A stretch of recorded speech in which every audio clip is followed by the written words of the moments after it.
Estamos de volta, vamos continuar as nossas aulas. Estamos falando sobre ministérios.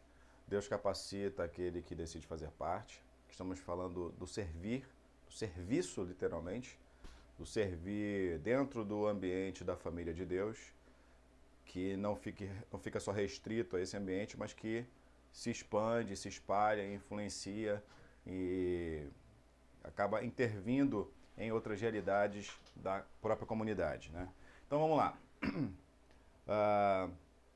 Sempre considerando que a gente está postando esses vídeos e você pode utilizar ele para várias finalidades. Fazer um grupo na sua casa, fazer um grupo de treinamento com outras pessoas, promover até uma oportunidade de evangelização, um pequeno grupo, tá? Os vídeos estão postados no nosso site. Você pode acessar esse endereço e ir lá no botão vídeo aula, baixar, bom, enfim, naquilo que você entender que pode ser útil e servir a você aí, ao que você está propondo também junto com outras pessoas, o seu crescimento. Lembrando que todas essas questões que nós estamos falando, nós estamos enfatizando dentro de um ambiente local, dentro de uma realidade local, para uma realidade local, de comunidade, de bairro, enfim, essas questões todas. Sem mais demora, vamos partir para a nossa tela dos slides.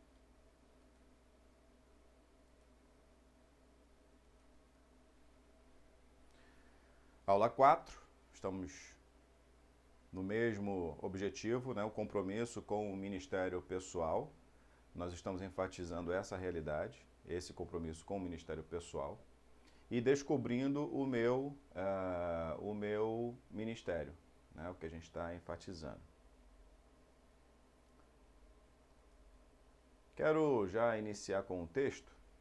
Gostaria que nós pudéssemos ler esse texto juntos. Pega a sua Bíblia, suas anotações. Não esqueça de fazer as suas observações e nosso espaço, nosso encontro que temos dominicalmente, a gente pode usar aí também aquele momento para fazer aquela troca, fazer aquele compartilhar que enriquece os estudos que a gente está propondo.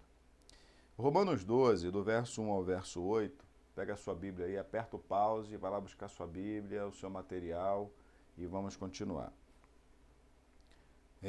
A gente fica muito viciado, quando a gente pega esse texto, viciado somente em ler o verso 1 e o verso 2, porque ele é muito comum na maior parte dos ambientes. Mas eu gostaria que a gente pudesse prosseguir, porque ele vai avançando num outro entendimento, e eu quero apenas ficar preso aqui nesse momento ao texto do verso 3, que diz assim: Por isso, pela graça que me foi dada, digo a todos vocês, ninguém tenha de si mesmo um conceito mais elevado do que deve ter, mas ao contrário, tenha um conceito equilibrado de acordo com a medida da fé que Deus lhe concedeu. Estamos falando aqui de uma condição que Deus nos permite exercer e desenvolver dentro de um ambiente de família, dentro da sua igreja, mas sem esquecer que existe o outro.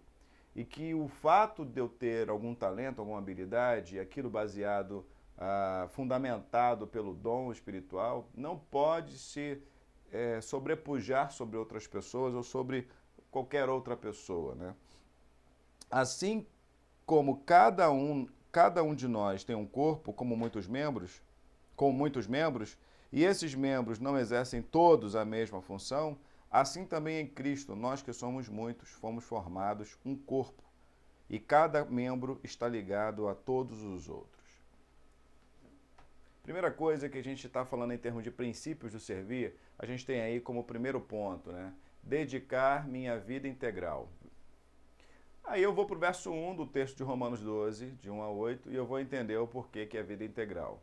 Estou falando de uma entrega para experimentar em sacrifício vivo essa realidade de ministério, de servir, de me comportar diante da sociedade, dos meus cenários, com integralidade, com inteireza, e entendendo que tudo que eu faça, tudo que eu elabore, tudo que eu e você façamos em termos de atividade, seja que a gente qualifique como profissional ou como uma habilidade, seja ela a fonte da renda que cria ou possibilita o meu sustento, eu enxergar como instrumentos que Deus possa se utilizar para isso. Eu posso pensar dessa forma também.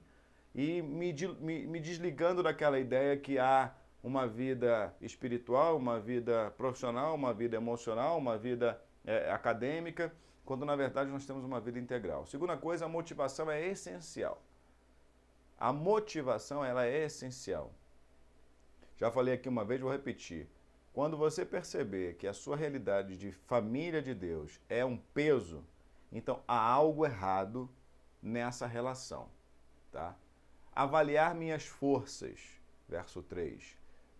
Parte 4 ali, o item 4. Cooperar com os outros, os versos 4 e 5 falam um pouco sobre isso.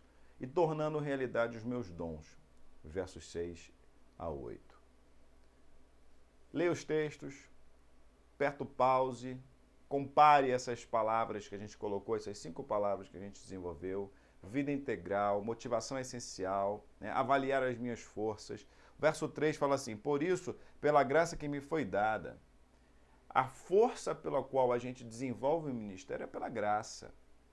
E eu preciso compreender o meu lugar, qual é o meu posicionamento aqui. Meu posicionamento dentro da família de Deus. Não tem nada a ver, quer dizer, tem tudo a ver também com as questões de posicionamentos de liderança. Quando a gente exerce liderança, não significa que a gente está sobre o outro.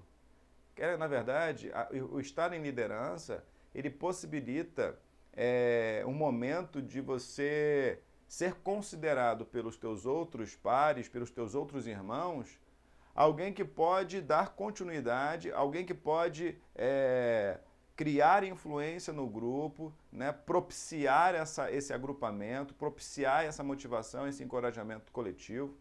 Então, eu estou hoje num lugar de liderança da área pastoral e eu não posso achar que eu estou acima de você, estou acima de qualquer outra pessoa. Não posso pensar dessa forma, tá? Veja a tela, aperta o pause e volte. Continue a sua leitura e o seu estudo em cima desses 5 princípios para o servir que a gente colocou aqui.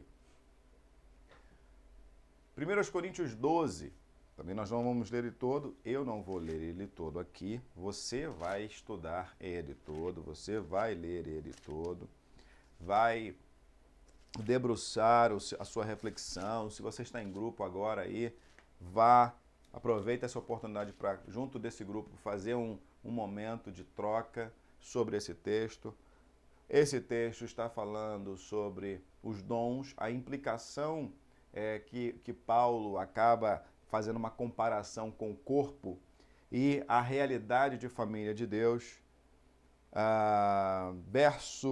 Verso 4 diz assim, há diferentes tipos de dons, mas o Espírito é o mesmo. Há diferentes tipos de ministérios, de servir, formas de servir a Deus, formas de servir ao Senhor, mas o Senhor é o mesmo. Há diferentes formas de atuação, desse serviço se mostrar, desse serviço se apresentar, mas é o mesmo Deus quem efetua tudo em todos. Coisa bacana.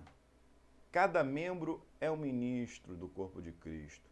Cada membro da família de Deus. Eu volto a frisar a questão de eu tomei uma decisão em Cristo, a minha vida cristã precisa prosseguir, há uma carreira. Simplesmente você construir uma casa e botar o fundamento nela, né, o alicerce, aquela coisa toda, e não desenvolver essa casa, não significa que você tem uma casa. Você só tem um fundamento dessa casa. É importante que eu faça o restante. Então, cada membro é um ministro do corpo, porque eu tomei uma decisão em Cristo, eu me conecto a uma família para ali eu me desenvolver, eu desenvolver o meu servir ao reino, pelo reino, em todas as áreas. Eu preciso desses irmãos, dessa família, para eu aprender, para eu crescer, para eu trabalhar os valores do reino. Possui diferentes funções, possui uma função importante, pertence ao outro. São elementos que cada membro precisa entender na visão do servir. e se comprometer com essas questões. Se comprometer com essas questões. Paulo faz essa brincadeira, essa metáfora com a anatomia humana, porque nós temos um corpo aqui inteiro e o meu fígado não faz o papel do cérebro. As minhas mãos não fazem o papel do pulmão.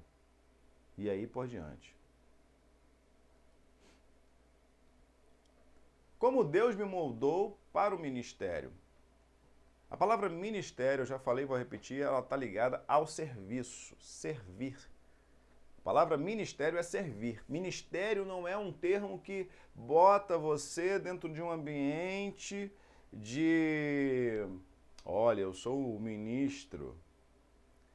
E a gente fala ministério, às vezes a gente tem uma ideia de um negócio amplo, grande, bonito, arrumado, organizado, com secretária, com todas as pessoas te servindo para você agora ocupar o lugar desse ministério. Não, ministério é serviço. A palavra ministério significa serviço. Tá? E é um serviço público. É um serviço público. As tuas mãos me fizeram e me deram forma. Jó 10:8. Lê Salmo 139, de 14 a 16, e perceba que eu e você fomos formados com um propósito. Eu sou único e eu sou maravilhosamente criado. E com tudo isso, Deus me coloca numa condição para servir. Servir com excelência, com qualidade.